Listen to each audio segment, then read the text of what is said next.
Hello guys, నేను మీ Shivakumar. Welcome to our channel. బేసికల్ గా చాలా మంది కూడా ఈ మధ్య కాలంలో అంటే ఈ 2026 లో చాట్ జీపీటీ, జెమినై లాంటి ఆర్టిఫిషియల్ ఇంటెలిజెన్స్ మనకి ఇంత సపోర్ట్ చేస్తున్నా ఇంకా మనం ఆ పాత చింతకాయ పచ్చల్లోనే ఉంటామంటే ఎలా చెప్పండి? సో ఈ రోజు మన టాపిక్ ఏంటంటే, చాలా మంది కూడా నిద్రలో మన మీద ఏదో ఆత్మ కూర్చున్నట్టు, దెయ్యం కూర్చున్నట్టు, ఒక రకంగా మనకి లేవాలనిపిస్తుంది, మాట్లాడాలనిపిస్తుంది, బట్ మన చెయ్యి మాట ఏది పెదలదు, కదలదనమాట. సో ఇలాంటి సందర్భాన్ని చాలా మంది ఏమంటారంటే, నా మీదకి దెయ్యం వచ్చేసింది, సో అది నన్ను ఏమీ కదలనీయకుండా చేసేసిందని చాలా మంది భ్రమపడుతుంటారు. మళ్ళీ చెప్తున్నాను, భ్రమపడుతుంటారు.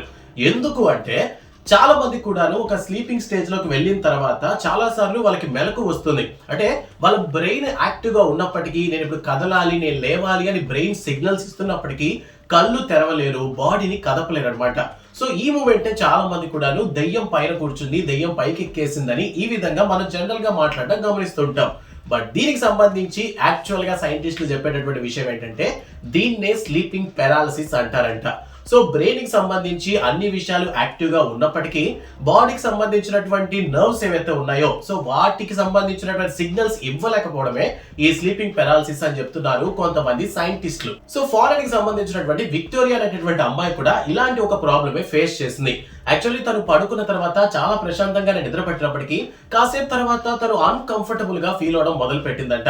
లేవడానికి ట్రై చేసినప్పుడు తను ఎంత అనుకున్నా కూడా తన బాడీని కదపలేకపోయింది. అంతేకాకుండా తనకి చాలా భారంగా గుండెల మీద అనిపించడంతో కాస్త భయపడి కొద్దిగా కళ్ళు తెరవడానికి ట్రై చేసిందంట. ఆ క్షణంలో ఆవిడ ఒంటి మీద ఒక ఏదో తెలియనటువంటి ఒక నీడ కూర్చున్నట్టు తనకు కనిపించిందని చెప్పి తను ఒక డాక్యుమెంటరీలో పేర్కొంది. సో ఆ క్రమంలో అక్కడ ఉన్నటువంటి యూనివర్సిటీ ప్రొఫెసర్స్ ఎవరైతే ఉన్నారో వాళ్ళు దీని మీద రీసెర్చ్ చేయడం స్టార్ట్ చేశారు.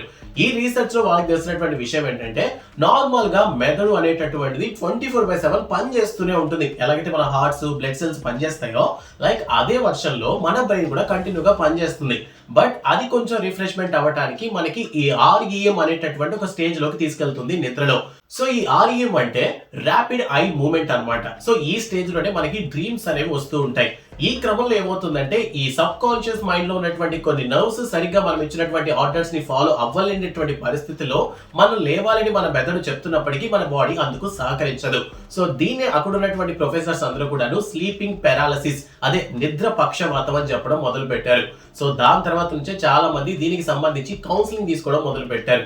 ఎవరైతే బ్రెయిన్ ఎక్కువగా స్ట్రెస్ చేస్తారో, ఎవరైతే చిన్న చిన్న ఇష్యూస్ కి ఎక్కువ యాంగ్రీ ఫీల్ అవుతుంటారో, సో వాళ్ళు ఈ ప్రాబ్లమ్ ని ఫేస్ చేసే ఛాన్సెస్ ఉన్నాయి. సో స్టార్టింగ్ స్టేజ్ లో ఉంటే వాళ్ళకి ఎలాంటి ప్రాబ్లం లేదు, కానీ ఇన్ కేస్ ఇదే కానీ ముదిరిపోయిందంటే ఫ్యూచర్ లో నిజంగానే పారాలిసిస్ వచ్చేటటువంటి ఛాన్సెస్ ఉంటాయంట. సో దీనికి సంబంధించి డాక్టర్లు చెప్తున్నటువంటి రెమెడీ ఏంటంటే, దీన్ని దెయ్యం అని చెప్పి మంత్రగాళ్ళ దగ్గరకో, క్షుద్రపూజల దగ్గరకో తీసుకెళ్లకుండా ప్రశాంతంగా సైకియాట్రిస్ట్ దగ్గర తీసుకెళ్ళండి, అంతా సెట్ అయిపోతుంది అని చెప్తున్నారు కొంతమంది ప్రొఫెసర్లు. సో దీనికి సంబంధించి ఆక్స్ఫర్డ్ యూనివర్సిటీలో కూడాను చాలా రకాల పుస్తకాలు అయితే ఉన్నాయన్నమాట. సో ఇకపై ఈ స్లీపింగ్ పారాలిసిస్ మీకు ఎప్పుడైతే నిద్రలో కదలలేని పరిస్థితి ఉంటుందో, ఆ క్షణంలో అది దెయ్యమో భూతమో కాదు. యాక్చువల్లీ కొంతమంది అయితే మేము ఏలియన్స్ ని చూసాము, దేవతల్ని చూసాము, అండ్ పిచ్చి పిచ్చిగా చాలా మంది మనుషుల్ని చూసామని కూడా మాట్లాడుతుంటారు. ఇదంతా వాళ్ళ సబ్ కాన్షియస్ మైండ్ లో దీనికి సంబంధించినటువంటి భయాలు ఉండటం వల్లనే వాళ్ళు ఇలాంటివి చూసినట్టు ఫీల్ అవుతుంటారు తప్పితే అందుకు దెయ్యానికి ఎలాంటి సంబంధం లేదని చెప్పి సైన్స్ అయితే చెప్తోంది. సో మీలో ఎవరైనా సరే ఈ స్లీపింగ్ పారాలిసిస్ ని ఫీల్ అయి ఉంటే మాత్రం వెంటనే కామెంట్ సెక్షన్ లో ఆ క్షణంలో మీరు చెందినటువంటి అనుభూతిని కామెంట్ సెక్షన్ లో చెప్పండి. అండ్ వీడియో నచ్చితే లైక్ చేయండి. మీ సరౌండింగ్ ఫ్రెండ్స్ లో ఎవరైనా సరే ఈ స్లీపింగ్ పారాలిసిస్ తో ఇబ్బంది పడుతుంటే వాళ్ళకి ఈ వీడియోని షేర్ చేయడం మాత్రం మర్చిపోవద్దు. మరో ఇంట్రెస్టింగ్ వీడియోతో మళ్ళీ కలుద్దాం. Until then, bye by.